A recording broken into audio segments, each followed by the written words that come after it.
네, 여러분 반갑습니다. 오늘은 주연절 세 번째 주일입니다. 오늘은 신앙의 시작이라고 하는 제목으로 함께 말씀을 나눕니다. 네, 성경 말씀 마태복음 27장 45절에서 56절까지입니다. 낮 12시부터 어둠이 온 땅을 덮어서 오후 3시까지 계속되었다. 3시쯤에 예수께서 큰 소리로 부르짖어 말씀하셨다. 엘리 엘리 라마 사박다니.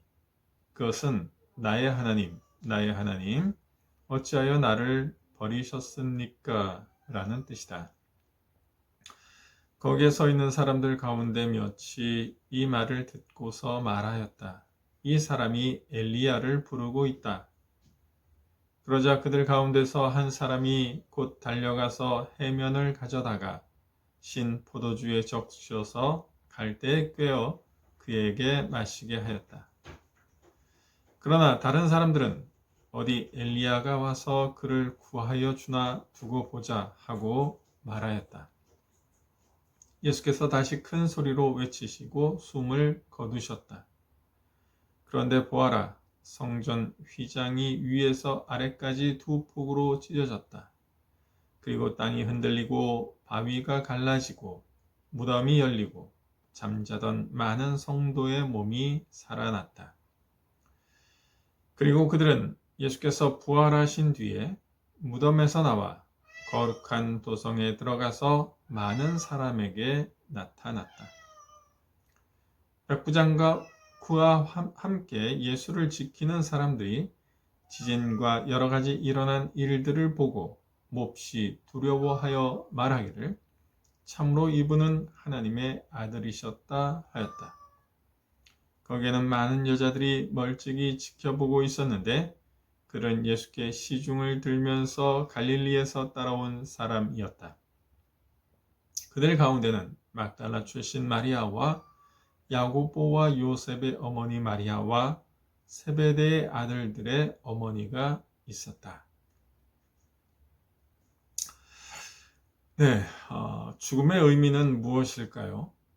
유물론과는 달리 모든 종교는 죽음을 생명의 소멸로 말하지 않습니다.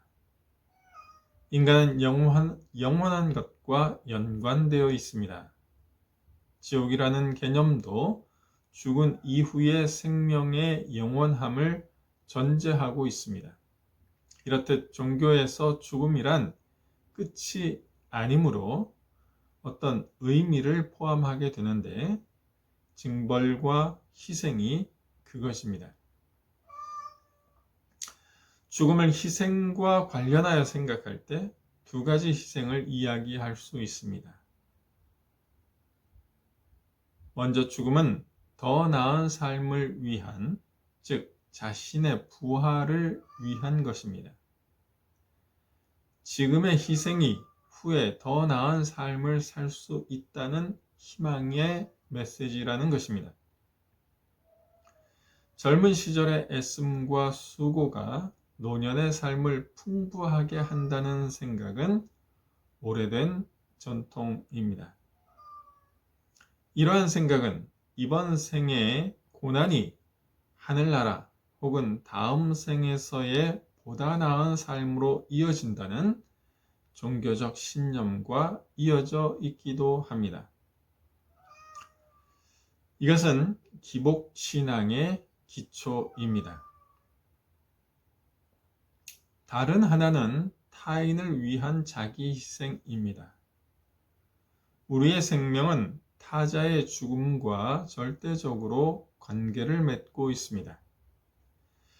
우리는 생명을 유지하기 위해서는 다른 생명으로부터 에너지를 얻어야 합니다.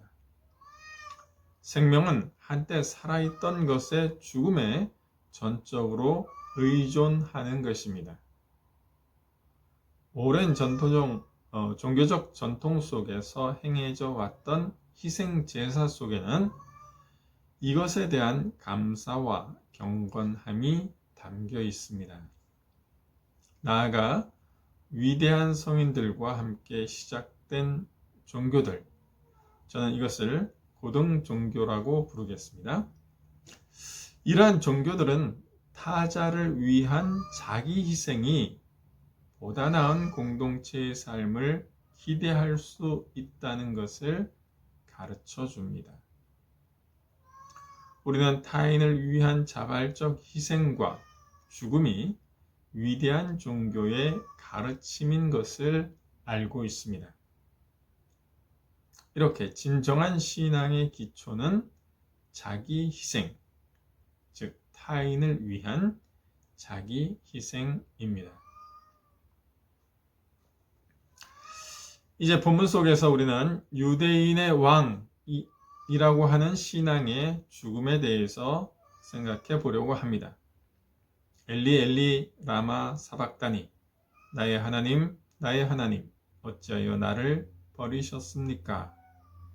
십자가에 달리신 예수님의 입에서 나온 부르짖음입니다. 이 부르짖음 속에서 예수님을 버리는 주체가 누구인지 드러납니다. 버리는 자는 하나님이십니다. 하나님께서 아들을 희생시키는 것입니다. 희생은 다른 것을 선택하기 위한 것이며 다른 것을 살리기 위한 것입니다.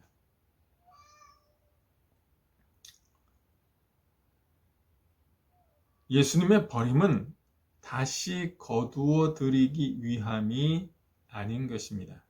즉, 하나님께서 아들의 부활을 위해 아들을 먼저 버린 것이 아닙니다.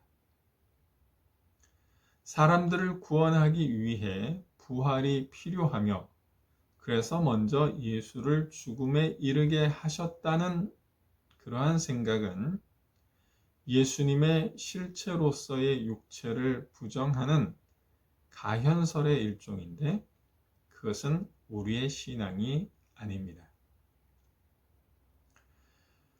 우리는 하나님의 버리심 자체에서 의미를 찾아야 합니다. 부활의 전제로서가 아닌 죽음 자체에 의미가 있는 것입니다. 십자가 앞에 거기 서 있던 사람들은 예수님의 부르짖음을 듣고는 예수님이 엘리야를 부르고 있다고 생각했습니다. 앞서 사람들은 십자가에 달린 예수님에게 네가 하나님의 아들이거든 십자가에서 내려와 보라고 했었습니다. 그런 예수님이 십자가에서 내려오지 못하고 나의 하나님이란 단어인 엘리를 부르자 이번에는 스스로 내려올 능력이 없는 예수님이 구원을 요청하는 것으로 들은 것입니다. 그리고 그것을 비슷한 발음의 엘리야라고 생각합니다. 사람들은 예수가 엘리야를 불렀으니 엘리야가 와서 그를 구하여 주나 두고 보자고 했습니다. 엘리야가 하늘에서 내려온다면 그는 예수님을 십자가에서 풀어낼 능력이 있을 것입니다. 예수님을 조롱한 사람들은 모두 생명을 구원하는 것은 힘에 달려 있다고 생각했던 것입니다. 그래서 하나님의 아들로서 힘이 있다면 스스로 내려올 것이요, 힘이 있는 자를 불러낼 수 있다면 힘 있는 자가 와서 십자가에서 풀어줄 수 있다고 생각한 것입니다. 이것이 유대인의 왕이란 명칭 속에서 기대되는 것이었습니다. 유대인들은 현실적인 유대인의 왕에게 그러한 기대가 소용없다는 것을 알았기에 하나님의 아들이 놀라운 방식으로 내려와 유대인의 왕으로 등극하기를 바랬던 것입니다. 그들이 바란 이 유대인의 왕, 힘을 지닌 유대인의 왕은 인간에 의해 조롱되며 하나님에게서 버려졌던 것입니다. 이제 어떻게 이러한 버림으로부터 무언가가 태어나는지 생각해 보겠습니다. 하나님으로부터 버림받은 예수님은 사람들의 비아냥거림을 들으며 돌아가십니다.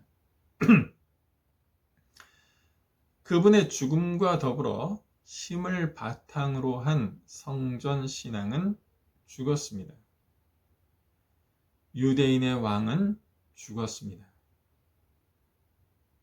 이제 성전을 통해 하나님의 임재와 권능을 기대하던 이 유대인의 왕 신앙은 찢어진 것입니다. 그런데 이와 더불어 그 죽음은 잠자던 많은 성도들의 깨어남으로 이어집니다. 성도는 오해할 수 있는데 그리스도 신앙인 이렇게, 그러나 거룩한 사람들을 의미합니다. 즉 죽어있던 많은 거룩한 자들의 몸이 예수님의 죽음으로 일어난 것입니다. 놀랍게도 이것은 예수님의 부활 이전에 일어난 사건입니다. 즉 처음 부활은 예수님의 것이 아닙니다. 여기서 우리는 예수님의 죽음은 자신의 부활을 위한 것이 아니었다는 것을 다시 한번 분명히 볼 수 있습니다. 하나님은 아들인 예수님을 버리시고 거룩한 사람들을 구원으로, 생명으로 선택하신 것입니다. 마태복음은 예수님의 탄생을 많은 아이들의 죽음과 연관시키고 있습니다. 헤롯은 새로운 왕 예수님이 태어났다는 소식을 듣자 베들레헴뿐만 아니라 그 가까운 지역에 사는 2살 이하의 아이들을 전부 죽입니다. 예수님의 탄생은 이렇게 전혀 죄가 없는 아이들의 죽음과 연관되어 있습니다. 이제 예수님의 죽음은 아이들로 상징될 수도 있는 거룩한 이들의 깨어남과 연관됩니다. 물론 마태복음은 이 거룩한 사람들을 그 아이들이라고 말하지 않습니다. 또한 독자들 역시, 아마도 독자들은 예루살렘 주변의 무덤들 속에 종말을 기대하며 잠들어 있는 수많은 경건한 유대인들을 떠올릴 것입니다. 그러나 저는 예수님의 탄생이 죄 없는 이들의 죽음에 빚지고 있듯이 이제 예수님의 죽음은 예수님을 위해 희생당한 거룩한 그들을 살려낸 것이라고 믿고 싶습니다. 우리는 누군가의 죽음과 희생에 빚지고 있습니다. 예수님의 탄생 이야기는 우리의 삶이 수많은 사람들의 희생에 빚지고 있음을 드러내고 있습니다. 그러므로 예수님의 죽음은 사람들을 살리는 이야기가 되어야 합니다. 우리 역시 누군가를 살리기 위해 죽어야 하는 것입니다. 예수님은 많은 이들을 살리셨습니다. 우리는 단 한 사람이라도 살리기를 바랍니다. 그리고 이어진 예수님의 부활은 먼저 시작된 많은 사람들의 부활의 뒤따름인 것입니다. 예수님의 죽음은 누군가를 살리는 것이며 그들의 살아남이 예수님을 부활로 인도하는 것입니다. 저는 그렇게 의미를 부여하고 싶습니다.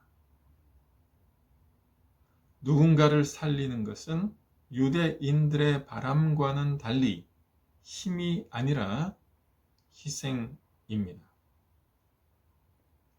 희생만이 사람을 살리며 그 사람의 품과 영혼 속에서 그를 위해 희생한 사람이 부활할 수 있는 것입니다. 여기에서 하나님의 아들 신앙이 탄생합니다. 로마의 총독 빌라도는 당신이 유대인의 왕이냐고 물었습니다. 예수님은 한마디도 대답하지 않으셨지만 로마 군인들은 유대인의 왕 만세라며 조롱했고 십자가에 달린 예수님의 머리 위에는 유대인의 왕이라는 명패를 달았습니다. 총독과 로마 병사들은 이렇게 예수님을 유대인의 왕이라고 불렀습니다. 왕은 힘을 드러내는 존재입니다. 그러나 힘을 드러내지 못하는 왕은 조롱거리에 불과한 것입니다. 사실 로마 총독과 군인들에게 실제 유대인의 왕도 조롱거리에 지나지 않았습니다. 헤롯 대왕 이후 셋으로 나누어진 분봉 왕들은 총독의 하수인에 불과했으니까요. 로마 군인들의 입장에서는 예수님이 유대 왕이라고 한들 하나도 겁낼 필요가 없었을 것입니다. 이런 로마 백부장과 군인들이 더구나 죽어버린 유대인의 왕을 두려워하면서 하나님의 아들로 부릅니다. 유대인들은 예수님께 네가 하나님의 아들이냐고 물었습니다. 유대인들은 오히려 예수님을 유대인의 왕이라고 부르지 않았습니다. 유대인들에게 하나님의 아들은 메시아이지만 하늘에서 내려오지 않는 이상 하나님의 아들이란 주장은 신성 모독거리에 불과했습니다. 결과적으로 유대인들이 바랐던 것은 힘이 있는 유대인의, 즉 자신들의 왕이었습니다. 이러한 유대인들에게 십자가에서 죽은 예수님은 유대인의 왕으로서의 메시아가 될 수 없었던 반면 백부장을 비롯한 이방인들에게는 십자가에서 죽은 분이 하나님의 아들로 고백되면서 신앙의 대상이 되었습니다. 교회는 이들을 예수님을 하나님의 아들로 고백한 처음 신앙인들로 부릅니다. 죽음에서 처음 신앙이 출발한 것입니다. 권자를 차지한 유대인의 왕에 대한 신앙은 버려져야 하며 하나님의 아들에 대한 신앙으로 바뀌어야 합니다. 유대인의 왕이라는 힘에 대한 신앙은 로마 군인들이 보여주었듯이 조롱거리에 불과합니다. 버려져 죽은 하나님의 아들에 대한 신앙이 참된 신앙인 것입니다. 이 신앙을 놓치게 되면 우리는 오직 영광의 신앙만을 가지게 되는 것이며 힘과 권력에 의지하는 신앙을 가질 뿐입니다. 그러나 오늘날 돈과 힘을 추구한 한국 교회가 사회의 조롱거리로 전락해 버리고 말았듯이 그러한 신앙은 조롱거리에 불과하다는 것을 기억해야 합니다. 네, 이제 마무리를 짓습니다. 현재 우리의 신앙은 어떠한가요? 유대인의 왕 신앙은 아닌가요?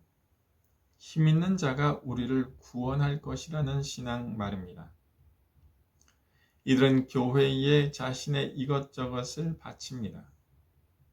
그러면 교회의 머리이신 주님이 큰 복을 내려주실 것이라 믿는 것입니다. 결국 유대인의 왕은 아무것도 해줄 수 없음이 드러나면서 조롱의 대상이 되고 말았는데, 우리가 축복을 바라고 있다면 그것은 유대인의 왕 신앙에 불과합니다. 오늘날 한국 개신교회는 예배와 헌금이라는 조그마한 자기 희생으로 자신과 가정 그리고 내세의 축복을 바라는 저급한 교회가 되고 말았습니다. 축복의 보따리를 가진 왕을 바라는 유대인의 왕 신앙은 이미 성경 속에서 버려졌음을 기억합시다. 우리의 신앙은 하나님의 아들에 대한 신앙이어야 합니다. 그것은 힘이 아닌 자기 희생과 버려짐 속에서 놀라움을 발견하는 신앙입니다. 이것은 마치 자학적으로 들리기조차 하는데, 이 신앙이 진정한 신앙입니다. 타인을 위해 희생하는 것은 하나님과 그분의 아들 예수님이 보여주신 거룩하심의 모범입니다. 기독교는 버려진 것, 희생된 것에서 출발한 종교입니다. 우리가 타인을 위해 희생하지 않는다면 그것은 기독교 신앙을 부정한다는 것입니다. 그러한 신앙으로는 새로운 생명을 기대할 수 없으며 그 가운데서 함께하는 우리의 부활도 기대할 수 없을 것입니다. 즉, 더 나은 공동체는 기대할 수 없는 것입니다. 여러분, 감사합니다.